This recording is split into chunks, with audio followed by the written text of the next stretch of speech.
বর্তমানে পবিত্র মক্কা শরীফের আঙ্গিনায় যাকে যাকে কবুতরের দেখা মিলে। মসজিদুল হারামের আশেপাশে খোলা জায়গায় পায়রাদের অবাধ বিচরণ। মসজিদুল হারামের মুসল্লিদের সঙ্গেও এদের বেশ সখ্যতা রয়েছে।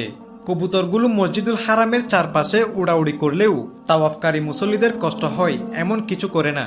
প্রিয় দর্শক, সারাদিন কাবা শরীফে মুসল্লিদের আনাগোনা থাকলেও তারা মসজিদের ভিতরে বসবাস করে না, আর রাতেও কবুতরগুলো মসজিদে থাকে না। বিভিন্ন সময় পশু পাখির মধ্যে নানা ধরনের রোগব্যাধি ছড়ালেও এসব রোগে কবুতর আক্রান্ত হওয়ার কোনো খবর পাওয়া যায় না। এসব পায়রাদের উৎসমূল নিয়ে ঐতিহাসিকদের বিভিন্ন মত রয়েছে।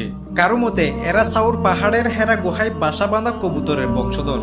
মদিনায় হিজরতের সময় তারা সাউর পাহাড়ে নবী সাল্লাল্লাহু আলাইহি ওয়াসাল্লাম ও তার প্রিয় বন্ধু হযরত আবু বকর রাদিয়াল্লাহু তাআলা আনহু আশ্রয় নিলে তারা এসে গুহার মুখে বাসা বাঁধে। সে কবুতরদের পুরস্কার স্বরূপ আল্লাহ তাআলা তাদের বংশধরদের মক্কায় নিরাপদে বসবাসের